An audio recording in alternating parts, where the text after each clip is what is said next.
Hashtag they saw a human feeding a wounded predator. That's when they realized it wasn't mercy, it was a pet now. The emergency klaxons of Xylo's station wailed throughout the pristine corridors, their urgent tone reverberating against the metallic surfaces that comprised the station's interior. The sound was a stark contrast to the usual methodical hum of machinery and soft beeps of automated systems that most inhabitants had grown accustomed to. In Command Center Alpha, representatives from a dozen different species hunched over displays, their diverse anatomies tensed in unified concern. Containment breach confirmed, announced Custodian, the station's artificial intelligence. Its voice was perfectly modulated, betraying no hint of the chaos unfolding. Cargo Vessel Helix 9 has suffered catastrophic hull failure. Biohazard Alert Level Omega initiated. Dangerous specimens released into the void. Security teams deploying.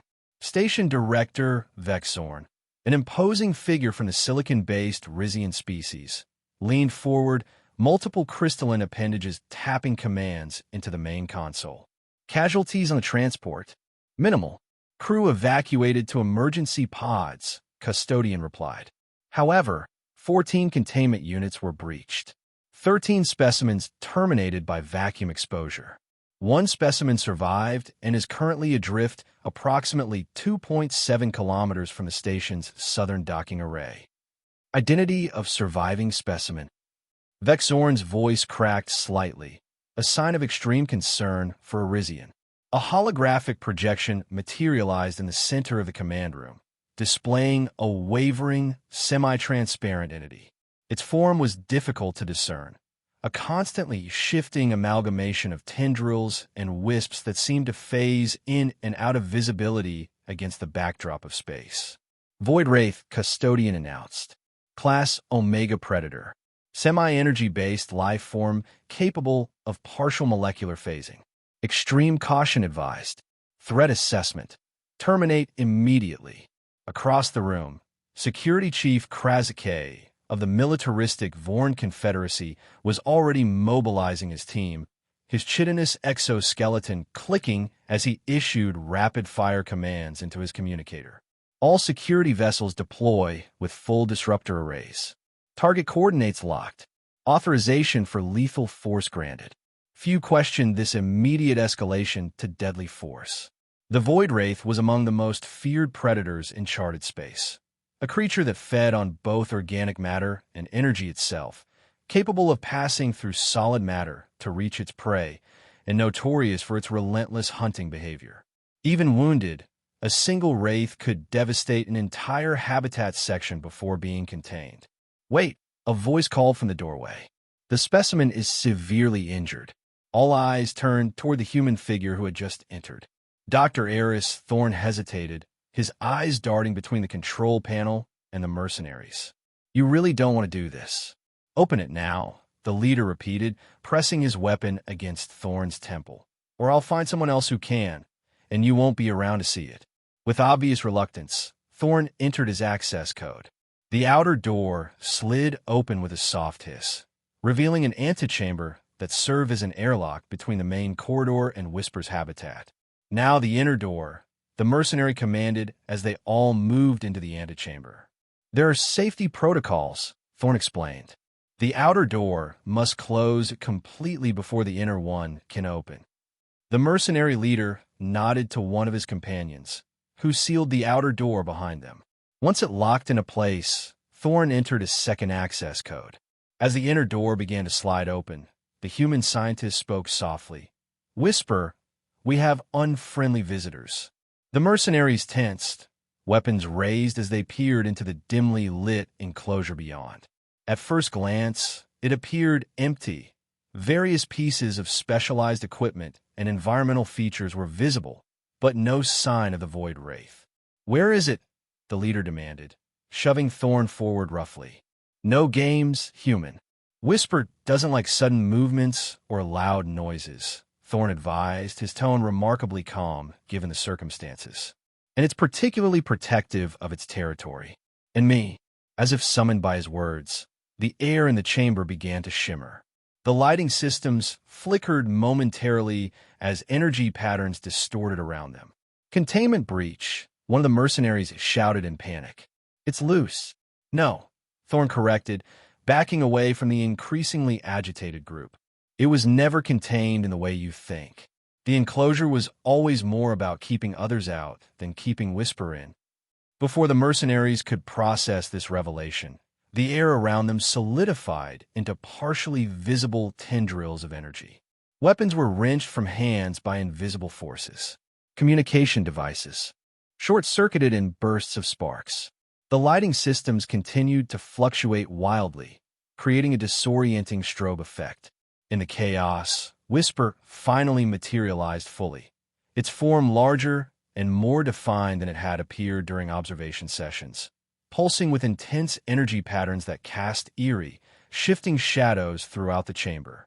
It positioned itself between Thorn and the intruders, tendrils writhing with what could only be described as rage. "Don't shoot," Thorn commanded as one mercenary managed to draw a backup weapon. "If you attack it directly, I won't be able to control what happens next." The mercenary either didn't hear or chose to ignore the warning. He fired a concentrated electromagnetic pulse designed to disrupt energy-based life forms. The blast passed straight through Whisper, who had phase-shifted at the precise moment of discharge. What followed was not the bloodbath many might have expected from an enraged Void Wraith. Instead, Whisper executed what could only be described as calculated incapacitation. It phased through walls to appear behind mercenaries, disorienting them. It manipulated the station's power systems to create localized electromagnetic pulses that disabled weapons and equipment. It generated illusions and false energy signatures that led the intruders to crash into walls or each other in confusion. Throughout it all, Whisper maintained a protective perimeter around Thorn, never straying far from the human who watched the proceedings with a mixture of concern and what appeared almost like pride. By the time station security forces finally breached the jammed doors and arrived at the scene, all 7 mercenaries were incapacitated but largely unharmed, some unconscious, others trapped by creatively manipulated equipment, all effectively neutralized. Security Chief Kraske, leading the response team personally, burst into the antechamber with weapon drawn, only to find Thorn calmly sitting on a bench with Whisper hovering beside him, its tendrils gently rippling in what seemed almost like satisfaction. "The situation is under control," Thorn informed him, "though you may want to get medical assistance for those too." He pointed to mercenaries who had collided with particular force. Possible concussions. Krasike stared at the scene before him, mandibles working soundlessly for several moments before he finally found his voice. "The Void Wraith. It protected you." "Yes," Thorn acknowledged simply. "And the containment systems?" "Fully functional, but largely irrelevant. Whisper could have left any time in the past several weeks. Its phasing abilities fully recovered about a month ago." Krasake's carapace bristled with shock. "You knew this and didn't report it?" "I reported the recovery of its biological functions," Thorn replied mildly. The fact that Whisper chose to stay despite having the ability to leave seemed significant. The security chief looked at the Void Wraith, which was now casually manipulating one of the mercenaries' dropped weapons into a twisted sculpture of metal and components, seemingly as a form of idle amusement. "It could have escaped," Krasike stated, struggling to process this information. "It could have gone on a rampage through the station." "But it didn't," Thorn pointed out. "It stayed. Because this is home now, and because we've built something together that neither of us had before." As if to emphasize this point, Whisper abandoned its impromptu art project and moved closer to Thorn, extending a tendril to rest lightly against the human's shoulder in what even the most skeptical observer would have difficulty interpreting as anything other than affection. The incident with the mercenaries marked a fundamental shift in how Xylo Station's inhabitants perceived Whisper. The security footage of the encounter was reviewed countless times by various departments, analyzed from every conceivable angle, subjected to intense scrutiny and debate. The conclusion was inescapable. The Void Wraith had protected not only itself, but Dr. Thorn and, by extension, the station. Even Security Chief Krasike, long the most vocal critic of Project Whisper, was forced to reassess his position. During a high-level meeting 2 days after the attack, he presented his revised security assessment. The Void Wraith specimen has demonstrated protective behavior that suggests it now considers this station, or at least portions of it, as territory to be defended, he reported, mandibles clicking with reluctant admiration. Furthermore, its actions against the intruders showed remarkable restraint and discrimination. It neutralized threats without causing serious injury or structural damage. "Are you suggesting," Director Vexorn asked incredulously, crystal facets refracting light in patterns of surprise, "that the Void Wraith should be considered a security asset rather than a liability?" "I'm suggesting," Krasike replied carefully, "that our threat assessment models require updating. The specimen's behavior falls outside all established parameters for its species. It exhibited problem-solving abilities, tactical thinking, and proportional response that indicate sophisticated cognition." Kvalin, who had been reviewing biological data on a tablet, looked up with interest. "And what do you make of its evident bond with Dr. Thorne? It prioritized his protection above all else." Krasike's antennae twitched uncomfortably. "That is more difficult to classify in security terms. The closest analog in our databases would be the protective behavior of certain domesticated species toward their owners." "In other words," Kvalin said, her skin pulsing with barely contained amusement, the Mxorian diplomat was correct. "It's a pet." "A pet," Krasike repeated, the word clearly distasteful to him, "that could phase through solid matter, manipulate energy fields, create convincing illusions, and disable 7 armed mercenaries without sustaining or inflicting serious injury. If that is a pet, then we need to entirely reconsider what that designation means." Following these discussions, Whisper's status on Xylo Station underwent a curious transformation. While still officially classified as a research subject, in practice it became something much more complex. Part security consultant, part scientific collaborator, and yes, part companion animal. Thorne was granted expanded access privileges to bring Whisper to different parts of the station under control conditions. These outings, as they came to be called, were initially met with terror and alarm from many crew members, but gradually became almost routine, just another quirk of life aboard a multicultural research station on the edge of known space. The sight of Dr. Eris Thorne walking down a corridor, with a partially visible energy being flowing alongside him like an exotic, ethereal dog on an invisible leash became, if not exactly normal, at least no longer cause for emergency lockdowns. Of course, adjustments had to be made. Certain sensitive equipment proved irresistibly fascinating to Whisper, leading to accidental power fluctuations or data corruption when investigated too enthusiastically. Signs reading, "No void wraiths beyond this point," began appearing outside particularly vulnerable areas, becoming something of a station joke. Security protocols were rewritten to include specific contingencies for Whisper-related incidents, most of which involved minor mischief rather than any genuine threat.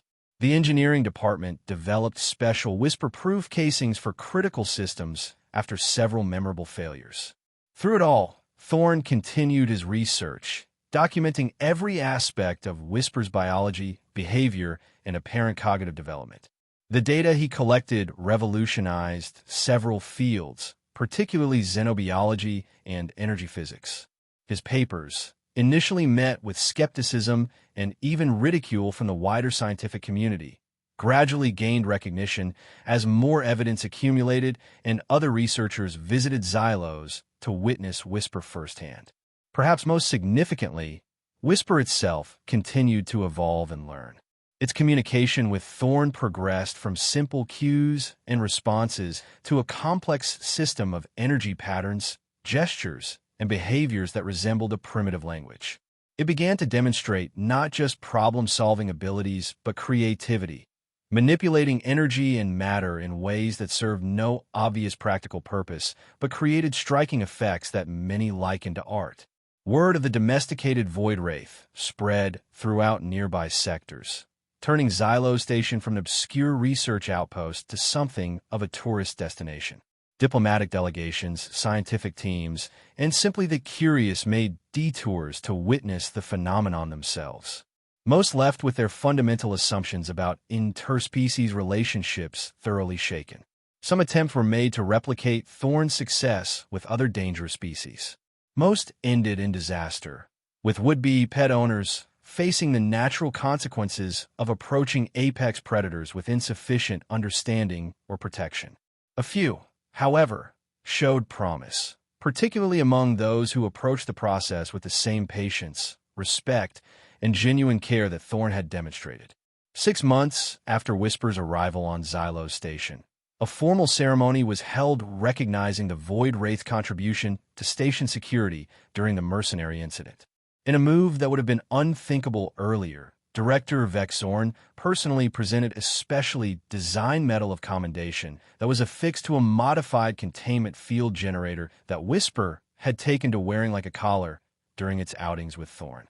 Today we recognize not just extraordinary actions, the director announced to the assembled crowd, but an extraordinary evolution in how we understand interspecies relationships. What began as an act of mercy that many, myself included, considered foolhardy has instead revealed possibilities none of us could have imagined. Whisper, either understanding the significance of the moment or simply responding to the unusual attention, performed a complex series of phase shifts and energy manipulations that created a spectacular display of light and color above the assembled crowd. The station's inhabitants, once terrified of the very mention of void wraiths, responded with applause and appreciative murmurs. Later that evening, in a quieter setting of his quarters where Whisper was now permitted to stay during off-duty hours, Thorn reflected on the journey they had shared. You know, he said to the creature currently occupied with rearranging the energy patterns of his desk lamp into more aesthetically pleasing configurations. When I first saw you out there, wounded and afraid, I never imagined we'd end up here. I just couldn't stand the thought of killing something in pain when there might be another way. Whisper paused in its activities, tendrils shifting to orient toward Thorn in what had become a clear indication of attention and interest. Everyone thought I was crazy, the human continued, smiling at the memory, acting out of misplaced compassion or scientific opportunism. They couldn't understand that sometimes the hand that feeds isn't just about mercy or study. Sometimes it's the beginning of friendship. The void wraith drifted closer, its form pulsing with the slow, rhythmic patterns that Thorn had come to recognize as contentment. It extended several tendrils to create a gentle field of energy around the human, not restraining, but embracing in its alien way. Custodian, Thorn called out to the station's AI, update personal log. Ready, Dr. Thorn, came the response. Final entry in the Whisper Rehabilitation Project. Subject has fully adapted to station environment and social integration. Cognitive abilities continue to develop beyond all predicted parameters. Bond with primary researcher remains strong and appears to be mutual. He paused, watching as Whisper created small, intricate patterns of light that danced above his desk.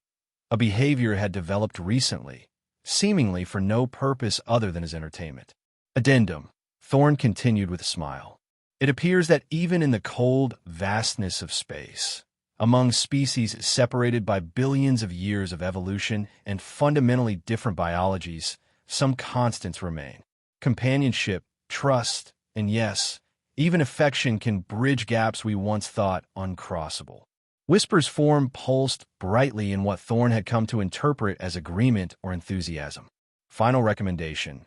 Project status to be changed from experimental rehabilitation of dangerous specimen to ongoing cultural exchange with new station resident. Oh, and requisition another case of premium energy capsules, the ones with the photonic resonance Whisper likes. After today's ceremony, I think a special treat is in order. The void wraith bobbed in the air, creating a ripple of harmonious energy patterns that filled the room with soft, pleasant light, its own form of celebration. Throughout Xylo Station that night, Crews going about their duties would occasionally pause to watch Dr. Thorne and his improbable companion through viewports or on monitoring screens. The human scientist reading research papers at his desk, while a creature once feared throughout known space curled its ethereal form nearby in apparent contentment, occasionally reaching out a tendril to interact with its human friend. For most of the station's diverse inhabitants, the sight no longer inspired fear or even surprise, but rather a complex mixture of wonder and reevaluation. If a human could befriend a void wraith, what other impossibilities might be possible? What other assumptions about the fundamental nature of different species might prove flexible rather than fixed? The following morning, Custodian's daily station-wide status report included a small but significant update to the official threat assessment protocols. Under Void Wraith specimen designation Whisper, the classification had been changed from Contained Threat Omega Class to something entirely new: Station Asset Protected Companion Status. The note appended to this change, approved by both Security Chief Kraske and Director Vexorn, simply read, Threat Assessment dependent on treats provided in proximity to Dr. Eris Thorne. Recommended action in case of encounter: contact Dr. Thorne immediately. Do not stare directly at energy patterns. Do not attempt to pet without supervision. Remember, it is not just a specimen, it is someone's pet. As for Whisper itself, if it understood the significant philosophical and procedural upheavals it had caused throughout Xylo Station and beyond, it gave no sign. It continued its daily routine of exploration, learning, occasional mischief, and companionable time with Thorne, entirely unaware that it had fundamentally changed how multiple species viewed the boundaries between predator and companion, between feared and beloved. But then, as Dr. Thorne often remarked in his increasingly popular lectures on interspecies bonding, perhaps that was the most profound lesson of all. The most significant connections are rarely formed by those seeking to make history or challenge paradigms. They happen simply because someone sees past fear to possibility, past difference to potential connection, because someone offers sustenance when protocols demand destruction, companionship when logic counsels distance. Sometimes the hand that feeds is not about mercy at all. Sometimes it's about recognizing a friend before either of you knows that's what you're becoming. Stood there, data tablet in hand, his research lab coat slightly disheveled as though he had rushed to the command center. As the newest addition to Xylo Station's research team, the human was still something of a curiosity to many species present.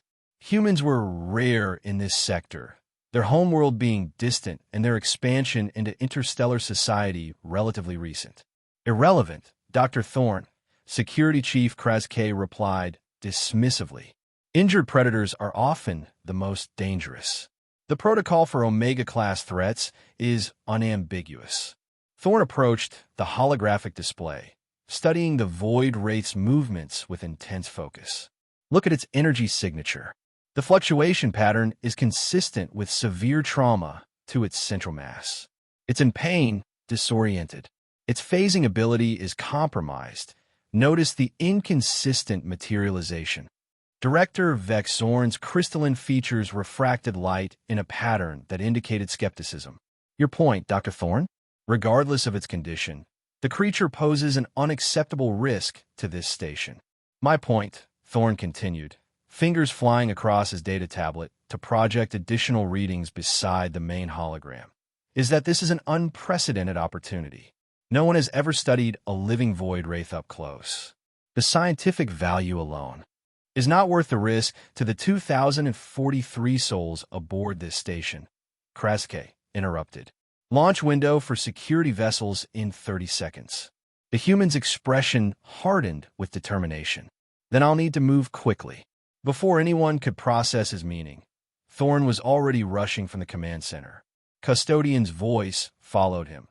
Dr. Eris Thorne, you are advised that leaving the station during an active Omega-level security alert is prohibited by Regulation 17C of the Interstellar Safety Compact.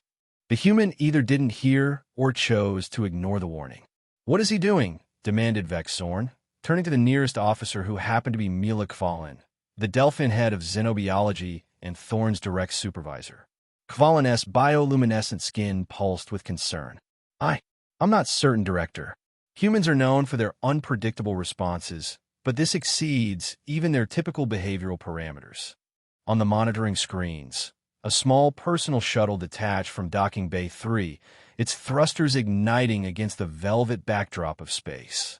Custodian's voice remained clinically detached. Research Shuttle Delta 7 has launched without proper clearance. Pilot identified as Dr. Eris Thorne. Current trajectory. Intercept with Void Wraith specimen. Probability of human survival. Calculating. 8.7%. The command center erupted into chaos. Override his controls, demanded Krezit. Shuttle has manually disabled remote guidance systems, Custodian reported. Launch security vessels to intercept. Vex Zorn ordered. Security vessels are still preparing for Void Wraith neutralization.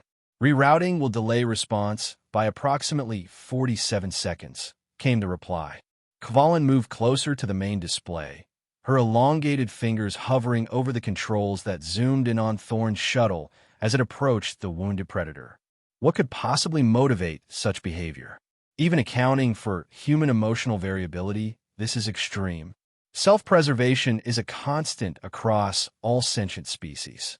Evidently not for humans, muttered one of the junior officers. On the screens, Thorne's shuttle slowed as it neared the drifting Void Wraith.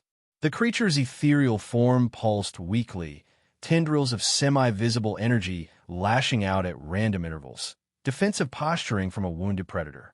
He's going to get himself killed, Krasik stated flatly, mandibles clicking in agitation, and potentially compromise station security. The gathered personnel watched in horrified fascination as Thorne maneuvered the shuttle to within meters of the creature, close enough that the Wraith could easily phase through the hull if it chose to attack. But instead of the expected assault, something entirely different occurred.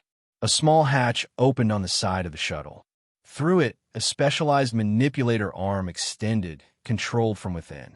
At its end was not a weapon, but what appeared to be a small container. He's feeding it. Kvalin's voice rose in disbelief. Indeed, the manipulator arm was carefully approaching the Void Wraith, the container now open to reveal a dense, glowing substance. Concentrated energy rations typically used for emergency power systems or for feeding captive energy-based life forms in research facilities. Probability of human survival has decreased to 3.2%, Custodian announced dispassionately. Yet against all statistical predictions, the Void Wraith did not attack. Its erratic movements stilled slightly as the energy rations were positioned near what passed for its mouthparts, a roiling vortex within its semi-transparent form. After a moment's hesitation, tendrils of its essence reached out, cautiously at first, then with greater urgency, absorbing the offered sustenance. Behavioral anomaly detected in Void Wraith specimen, Custodian noted. Current actions inconsistent with all documented encounters. On another screen, the interior camera of the shuttle showed Thorne's face, intense with concentration, but also lit with an expression that the non-human observers found difficult to interpret. His lips were moving. He was speaking, though no one could hear what he was saying. Is he talking to it? Someone asked incredulously. Kvalin adjusted the input settings. Accessing shuttle audio. Thorne's voice filled the command center. Easy now. That's it. You're hurt badly, but this will help. I know you're confused and frightened. You're a long way from home, aren't you? So am I in a way. The human's tone was soft, almost gentle, the kind typically reserved for speaking to children or, as some recognized, to companion animals. The Void Wraith, meanwhile, continued to consume the energy rations, its erratic pulsing gradually becoming more rhythmic, more stable. This is unprecedented, Kvalin whispered. The creature should be attacking. Its entire evolutionary history is built around predation. Krazeke's security teams had finally launched, their vessels now visible on the periphery of the main display. Whatever madness the human is engaged in, it ends now. Security vessels, prepare to... Wait! Vex Zorn's command cut through the tension. Hold position, but maintain weapons lock. I want to see what happens here. The security chief bristled visibly, but relayed the order to his teams. The entire command center watched as Thorn extended the manipulator arm again, this time equipped with what appeared to be a medical scanner. The Void Wraith recoiled slightly at this new approach, but did not flee or attack. That's right. Thorn's voice continued through the speakers. I just need to understand what's happened to you. These readings will help me treat your wounds properly. Treat its wounds. Krasek scoffed. Has the human lost all rational faculty? Kvalin's skin pulsed with rapid color changes indicating intense thought. Perhaps not. Humans have an unusual relationship with other species, even predatory ones. Their evolutionary history includes examples of domestication of dangerous predators for mutual benefit. A Void Wraith is not a Terran wolf, Vex Zorn pointed out. No, Kvalin agreed. It's significantly more dangerous. And yet, on the screen, Thorn was now using a different attachment on the manipulator arm, a device emitting controlled pulses of energy that seemed to be helping stabilize the chaotic fluctuations in the Wraith's wounded areas. The creature remained docile, occasionally shuddering when the treatment touched particularly sensitive areas, but making no aggressive moves toward the shuttle. Void Wraith energy signature stabilizing, Custodian reported. Erratic fluctuations reduced by 27%. Ease. Healing it. Vex Zorn stated, the concept clearly difficult for the director to process. Krasek's patience had reached its limit. This is insanity. Director, I must insist we terminate both the creature and this misguided rescue attempt before. Shuttle Delta 7 is requesting communication. Custodian interrupted. Vex Zorn hesitated only briefly. Connect. Thorn's face appeared on the main screen, now split to show both him and the external view of the shuttle with the Void Wraith. Director, I know this looks unorthodox, but I need your permission to bring this specimen aboard for proper medical treatment. The command center erupted into objections, with Krasek being the loudest. Absolutely not. That creature inside our hull would be catastrophic. Thorn remained calm in the face of the outburst. The specimen, I'm calling it Whisper due to its semi-visible nature, is severely injured from a containment breach. Its phasing ability is compromised, making it much less dangerous than a healthy Void Wraith. I can set up a containment field in the auxiliary cargo bay that will keep it secure while I treat its wounds. And what possible benefit could outweigh the risk? Vex Zorn demanded. Beyond the humanitarian aspect, Thorn replied, raising eyebrows. The scientific value is incalculable. No research team has ever had the opportunity to study a living Void Wraith in controlled conditions. We could learn about their biology, behavior, intelligence levels, knowledge that could help us develop better defenses, or even establish communication with their species. Kvalin moved closer to the screen. Dr. Thorn, while I appreciate scientific opportunity as much as anyone, your behavior is extremely irregular. What made you take such an extraordinary risk in the first place? Thorn's expression softened slightly. I recognized pain when I saw it. That's all. And I couldn't just watch while security vaporized a sentient creature when there was a chance to help it instead. The command center fell silent as the implications of the human's words sank in. For many species present, the concept of risking one's life for a dangerous predator out of compassion was utterly foreign, borderline incomprehensible. Finally, Vex Zorn spoke. Your request is denied, Dr. Thorn. However, the director paused, crystalline appendages shifting in the equivalent of a contemplative gesture. I will authorize the establishment of a temporary containment field at your current location. You may continue your treatment under strict security protocols. Security vessels will maintain position with weapons locked. At the first sign of aggressive behavior from the specimen, they will fire, regardless of your proximity. Is that understood? Relief washed over Thorn's features. Perfectly, Director. Thank you. As the communication ended, Krasek turned to Vex Zorn in disbelief. Director, with all due respect, this decision contradicts every safety protocol we have. Indeed it does, Vexorn acknowledged. But we may learn something valuable from this bizarre situation. And if the human wishes to risk his life in this manner, that is his prerogative.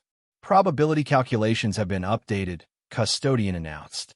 Chances of successful containment and treatment of Void Wraith specimen without casualties, 12.3%. Chances of Dr. Eris Thorne surviving the next 24 hours, 17.8%. Kvalin's skin pulsed with concern. Those are not encouraging numbers. No, agreed Vexorn, crystal facets glittering under the command center lights. But they're higher than zero, which is more than I expected. The next 12 hours saw Xylo Station in a state of heightened alert unlike any in its operational history. The temporary containment field had been established in a remote section of space near the station, consisting of overlapping energy barriers projected from both the station itself and 3 security vessels positioned in a triangular formation. Within this improvised hospital, Dr. Eris Thorne worked tirelessly. The command center maintained constant surveillance, with various specialists cycling through to observe the unprecedented interaction. Kvalin, as head of xenobiology, remained almost constantly present, her luminescent skin shifting through spectrums of fascination and concern as she watched Thorne's methodical efforts. "Look at how he's approaching it now," she noted to her assistant, a young Novan named Trill whose 6 eyes were wide with amazement. "He's established a routine that the creature appears to recognize. First energy supplementation, then wound treatment, then scanning. The Void Wraith is actually anticipating the sequence." Trill's antennae quivered. "It's learning. But should it be capable of that level of adaptation? Everything in our databases suggests they're instinct-driven hunters with minimal higher cognition." "Our databases," Kvalin replied thoughtfully, "are compiled from extremely limited observations, mostly of hunting behavior or autopsy results. No one has attempted sustained, non-hostile interaction before." On screen, Thorne was speaking again, his voice carrying through the monitoring system. "But doing well, whisper. The necrotic energy patterns are reseeding. I think your natural regenerative abilities are finally catching up now that you've had proper nutrition and stabilization." The Void Wraith, Whisper, hovered near him, its form noticeably more coherent than it had been hours earlier. The chaotic wisps and tendrils had organized into something closer to a defined shape, still ethereal and partially transparent, but with distinct regions that might correspond to organs or functional systems. "Is he petting it?" Trill asked suddenly, leaning forward. Indeed, Thorne was cautiously extending his gloved hand toward one of the more solid-seeming portions of the creature's form. His fingers passed slightly into the semi-material substance, causing ripples of soft light to emanate from the contact point. The Void Wraith did not recoil. If anything, it seemed to lean into the touch, its energy field pulsing in a slow, regular pattern. "Fascinating," Kvalin murmured. "The energy pattern it's emitting now matches nothing in our records of Void Wraith encounters. It's almost soothing." A new voice joined the conversation, the harsh, clicking tones of Security Chief Krashe, who had just entered the observation area. "It's lulling him into a false sense of security before it attacks." Kvalin tilted her elongated head. "It's had multiple opportunities to attack over the past 12 hours, Chief Krashe. Why wait? Predators are patient," the Security Chief replied grimly. "And this entire situation is unprecedented. We cannot apply normal behavioral models." "On that, at least, we agree," Kvalin said, returning her attention to the screen. Thorne was now introducing something new into the containment field, a small, floating sphere that emitted a soft, pulsing glow. The human backed away slightly, watching as the Void Wraith oriented toward this new object. "What is he doing now?" Krashe demanded. "If I had to guess," Kvalin replied, "I would say he's providing enrichment." Enrichment? The Security Chief's mandibles clicked in confusion. A concept from human animal husbandry and care. They provide stimulating objects or activities to captive creatures to prevent boredom and encourage natural behaviors in controlled ways. They watched as the Void Wraith cautiously extended a tendril toward the glowing sphere. When it made contact, the sphere changed color slightly and emitted a different frequency of light. The creature withdrew momentarily, then reached out again, this time producing a different color change. "It's playing with it," Trill whispered, all 6 eyes blinking in astonishment. "Incorrect," Krasake snapped. "It's investigating an unknown object in its environment. That's not play, it's threat assessment." But as they continued to observe, the Void Wraith's interactions with the sphere became more complex. It began to manipulate the object with multiple tendrils simultaneously, seemingly experimenting with different combinations of touches to produce various light patterns. Occasionally, it would move the sphere toward Thorn, almost as if showing him the results. "Dr. Thorn," Kvalin called through the communication link, unable to contain her scientific curiosity any longer. "What exactly are you doing?" Thorn glanced up at the camera, a tired smile crossing his face. "Testing intelligence and learning capacity, Dr. Kvalin, and providing some mental stimulation. Convalescence can be boring, even for a Void Wraith." "This is not standard medical protocol," she noted, though her tone held more curiosity than criticism. "No," Thorn agreed, "but neither is this a standard patient. Whisper is responding remarkably well to interaction. Watch this." He held out his hand and made a simple gesture. To the astonishment of everyone watching, the Void Wraith immediately brought the glowing sphere back to him, depositing it gently into his palm. "You've trained it." Kvalin's skin flashed with rapid color changes indicating extreme surprise. "We're learning to communicate," Thorn corrected. "Simple cues and responses for now, but it's a start. Speaking of which," he turned back to the creature. "Good job, Whisper." From a pocket in his protective suit, Thorn withdrew a small container and opened it, revealing a concentrated energy capsule, far denser and presumably more flavorful than the standard rations he'd been providing. He held it out, and the Void Wraith delicately extracted it from his fingers, absorbing it with what could only be described as enthusiasm. "You're rewarding it," Krasake observed, mandibles twitching with disapproval. "Positive reinforcement," Thorn confirmed. "An effective teaching tool across numerous species." Kvalin leaned closer to the screen. "Dr. Thorn, while these developments are undeniably fascinating, we cannot maintain this external containment arrangement indefinitely. The security vessels are needed for their regular duties, and the energy expenditure from the station to maintain the field is substantial." Thorn nodded, his expression growing more serious. "I understand. I believe Whisper is stable enough now to be moved to a proper containment facility. With your permission, I'd like to prepare the high-security research bay in Section 17 for this purpose." Krasake immediately began to object, but Kvalin held up a hand to silence him temporarily. "What specific containment measures would you recommend, Dr. Thorn? Bearing in mind that despite its current docile behavior, this is still an Omega class. Predator. Triple-layered energy fields with rotating frequencies to prevent phase synchronization, negative pressure environment, dedicated power supply with multiple redundancies, and continuous monitoring," Thorn listed without hesitation. "Plus, I would remain present during the transition period to maintain behavioral stability." "You've given this considerable thought," Kvalin noted. "I have," Thorn admitted.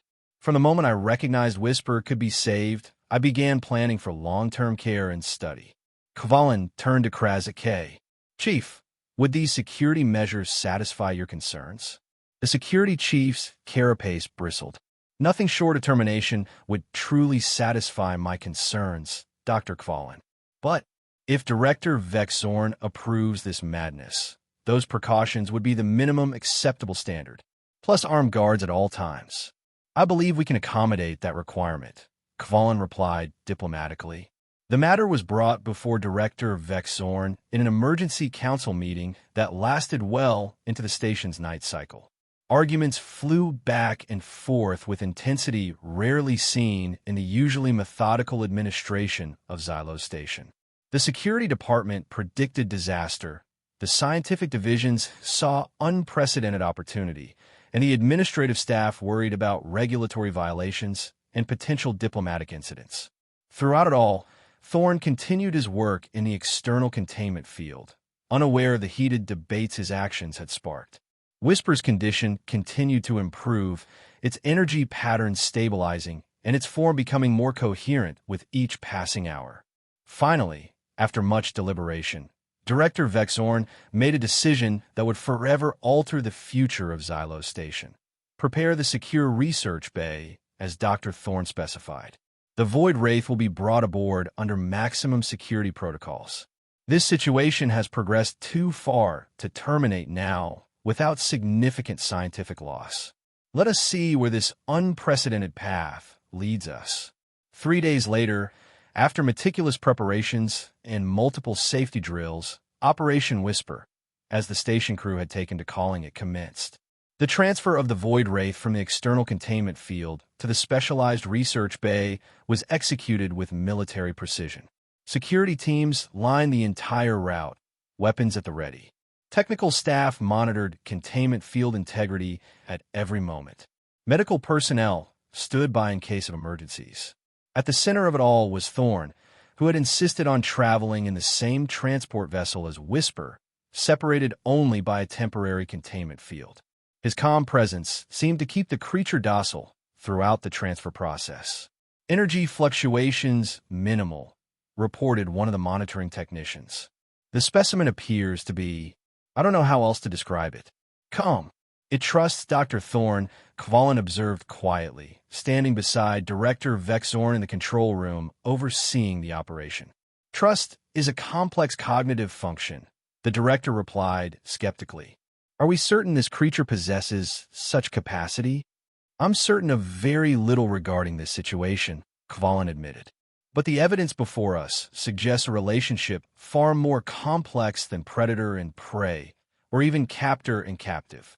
When the transport finally docked at the specialized airlock connected to the research bay, the most dangerous phase began, the actual transfer of Whisper into its new enclosure.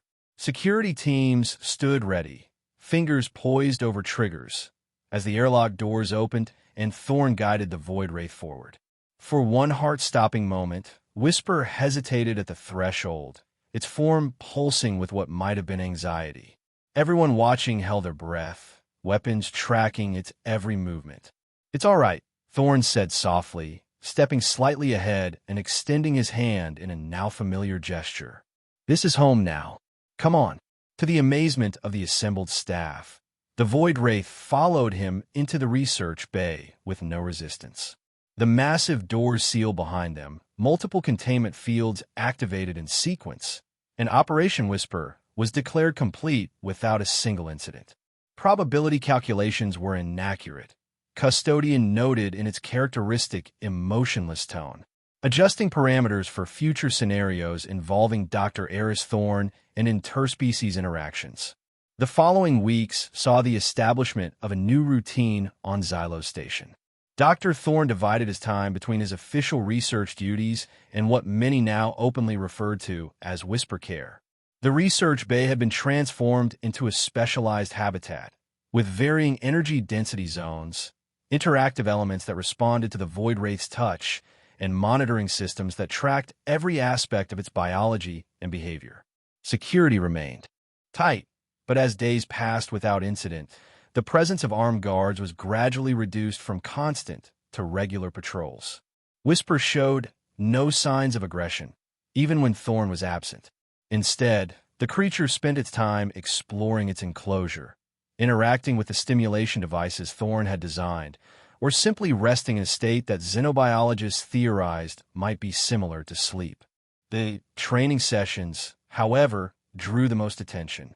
Word had spread throughout the station about the unusual relationship between the human scientist and the deadly predator, and observation room schedules had to be established to accommodate all the personnel who wanted to witness these interactions firsthand.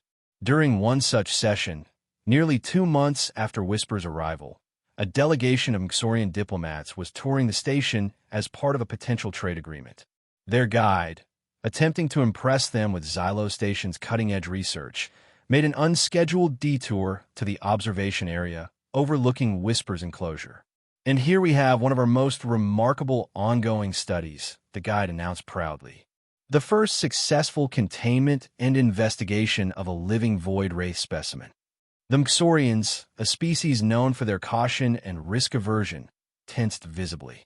A void wraith? The lead diplomat asked, multiple eye stalks swiveling toward the transparent barrier. Is such proximity safe? Absolutely, the guide assured them. The containment systems are state-of-the-art, and the specimen has shown no aggressive behavior since its arrival. Below them, Thorn was in the enclosure itself, wearing minimal protective gear, just a light environmental suit rather than the full combat armor that safety protocols technically required. Whisper hovered near him, its form now fully stabilized into a hauntingly beautiful configuration of swirling energy patterns and semi-transparent appendages. The Mxorians watched in stunned silence as Thorn put Whisper through a series of what could only be described as tricks or commands, moving to specific locations, manipulating objects, changing its energy output patterns on cue. After each successful action, the human would reward the creature with a specialized energy treat and what appeared to be physical affection, his hand passing through the outer layers of Whisper's form in what one might call a caress. The human enters the enclosure, one of the Mxorian aides asked incredulously. Without weapons? Dr. Thorn has developed a unique rapport with the specimen, the guide explained, somewhat uncomfortably. This aspect of the research program was still controversial among station personnel. As they watched, Whisper completed a particularly complex sequence of actions, correctly sorting several floating objects by their energy signatures. Thorn's face lit up with obvious pride, and he rewarded the creature with an especially large energy treat. Whisper consumed it eagerly, then extended several tendrils toward the human in what appeared to be an affectionate gesture. Thorn responded by running his hands along the creature's main mass, causing ripples of light to emanate from the contact points. The void wraith's form pulsed in a slow, regular pattern that the monitoring systems had come to associate with contentment. This isn't research, the lead Mxorian diplomat whispered, eye stalks fully extended in astonishment. That's not mercy or scientific curiosity we're witnessing. No, the guide asked, suddenly uncertain. No, the diplomat confirmed, multifaceted eyes blinking in rapid succession. That human has taken an apex predator, one of the most feared species in known space, and turned it into a pet.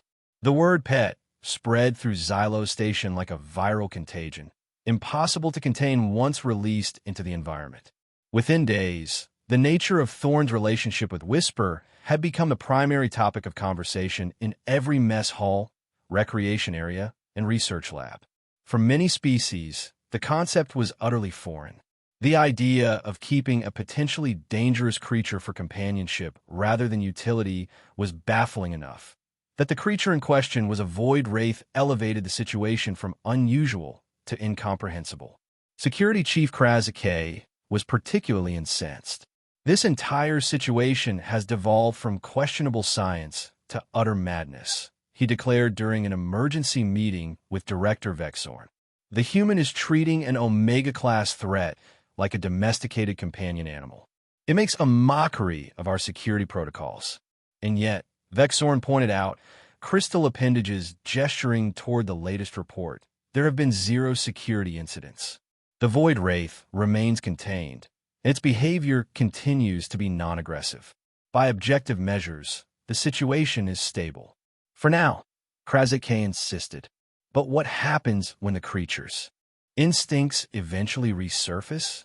What happens when it remembers what it truly is? Kvalin, also present at the meeting, offered a different perspective.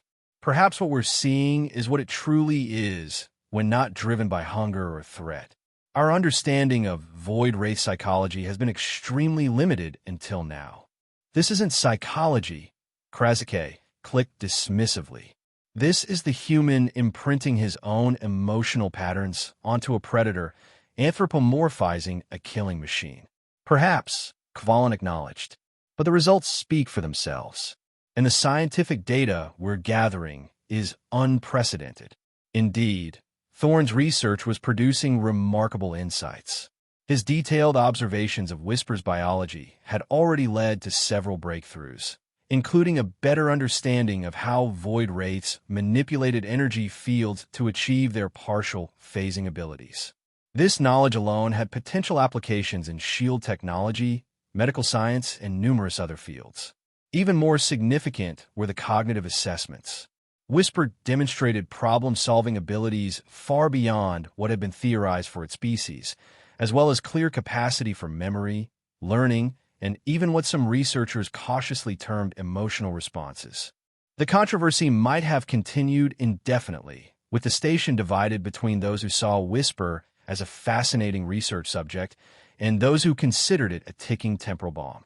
However, events soon forced a re-evaluation from even the most skeptical observers. It began with an unscheduled docking request from a merchant vessel claiming engine troubles. Such requests were routine enough that the security protocols, while followed, were performed with the efficiency of long practice. What the security scans failed to detect, hidden within modified cargo containers, was a team of mercenaries hired by a rival research consortium seeking to acquire Xylo Station's increasingly famous void ray specimen. The attack came during the station's night cycle, when staffing was minimal. The mercenaries disabled several security systems and made their way toward the research sector where Whisper was housed. Along the way, they encountered Dr. Thorne, who was returning from a late session with the Void Wraith. Perfect timing, the mercenary leader sneered, training his weapon on the human. You're going to help us collect your pet. Thorne's expression remained calm despite the obvious danger. I strongly advise against what you're planning. For your own safety. The mercenaries laughed. We have electromagnetic restraints specifically designed for energy-based life forms. Your pet will be coming with us, with or without your cooperation. Though things will go much smoother for you if you help. I'm not concerned about my safety, Thorne clarified. I'm concerned about yours. You don't understand what you're dealing with. A valuable specimen that will fetch an excellent price, the leader replied dismissively. Now move. Under armed guard, Thorne was marched toward the research bay. Station security had been alerted by this point, but the mercenaries had strategically placed jammers that were delaying response. They reached the outer doors of Whisper's enclosure without encountering resistance. Open it, the mercenary leader ordered, gesturing with his weapon.